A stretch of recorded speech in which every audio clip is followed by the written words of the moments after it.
কিরে হঠাৎ করে পার্কের মধ্যে ডাকলি যে? তুই দেখি মায়া মানুষের মতো কান্তাছস। কম কষ্টে কান্দাছি না রে, আমার জীবন এলোমেলো হয়ে গেছে গা।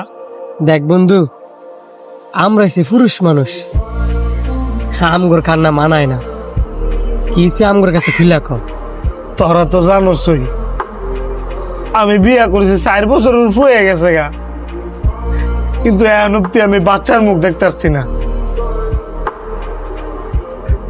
আমার বাপ মারও তো বয়স হয়ে গেছে গা, যে কারণে আর আমার তাড়াতাড়ি বিয়ে করাই লাইছে, যাতে নায়নাতির মুখটা দেখা মরতে পারে।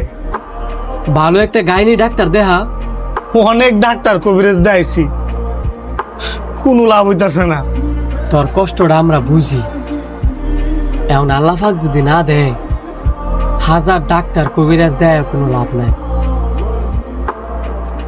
এখন আমার বাপ মারে বোঝাইবো কেনা?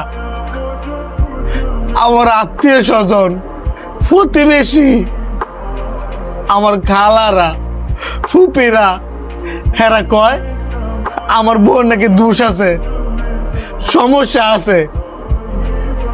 আমার বোন নাকি কোনোদিন বাচ্চা হইতো না, এই কারণে এরা পাগল হয়েছে আমার আরেকটা বিয়ে করানোর লাগিয়া। তোরা তো বন্ধু জানোসই আমি আমার বউরে অনেক ভালোবাসি, জীবনে অনেক ত্যাগ করছি, অনেক স্যাক্রিফাইস করছি, কিন্তু আমার বউর ভালোবাসাটা অন্য কাউরে দিতে পারতাম না। তোর কিছু কথা শুইনা অনেক ভালো লাগতেছে। যে যুগে মানছে ঘরে বউ রাইখা বাইরে পরকিয়া করে, আর তুই সেই যুগে থাইকিয়া তুই কইতাছস তোর বউরে তুই অনেক ভালোবাসস। তোর বউর বাঘ তুই অন্য কাউরে দিতে পারতি না। এই বর্তমান যুগে 90% ছেলে করে যদি কয় যে তারে পরিবার থেকে আরেকটা বিয়া করাইব, 90% ছেলেই রাজি হইব। একটা ফ্যামিলির মানুষ এটা বুঝে না যে একটা ছেলের জন্য এটা খুশির খবর হইলেও একটা মেয়ের জন্য যে এটা কতটা বেদনাদায়ক।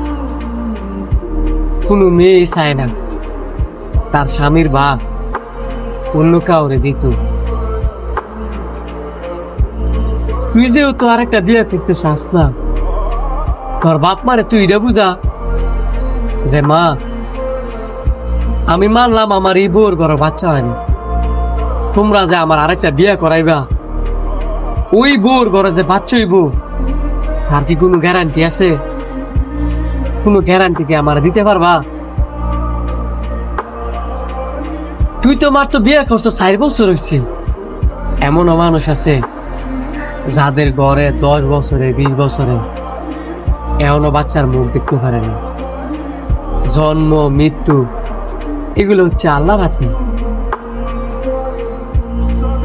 এমনও তো হইতে পারে যে আল্লাহ পাক তোর ধৈর্যের পরীক্ষা নিতেছে। আল্লাহ পাক যদি চায়, দেখবি তোর এই বোর ঘরে তোর আল্লাহ পাক বাচ্চা দিবি। আর আল্লাহ পাক যদি না চায়, তুই 1000 বার চেষ্টা করলেও, 1000টা বিয়ে করলেও তুই কোনোদিন সন্তানের মুখ দেখতে পারতি না। এখন তোর বিষয়ে যদি বলি, তোর মনের মধ্যে যদি বিন্দু পরিমাণের বিয়ে করার ইচ্ছা জাগে, তাহলে তুই তোর বউর সাথে শেয়ার কর। কারণ তোর বাপ মার সিদ্ধান্ত কিচ্ছু না, তুই তোর বউর সিদ্ধান্ত নে। তোর বউ কি চায়, তোর বউ তোর কি কয়। তোর বউ যদি তোর আরেকটা বিয়ে করার অনুমতি দেয়, তাহলে তুই আরেকটা বিয়ে করতে পারবি। আর যদি তোর বউর মনে কষ্ট দিয়া তুই যদি আরেকটা বিয়ে করস, আমার মনে হয় না তুই কোনোদিন সুখে শান্তিতে আরেকটা বউ নিয়ে সংসার করতে পারবি।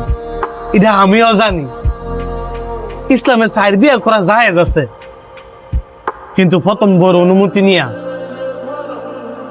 আর আমি নিজেরে নিয়ে নিজে অনেক গর্ব করি, কারণ তোদের মতন কিছু ভালো বন্ধু আমার আছে, যারা কিনা এই যুগে আমার সব সময় ভালো পরামর্শই দেয়। কারণ বর্তমান যুগে এরকম বন্ধু পাওয়াটা অনেক মুশকিল।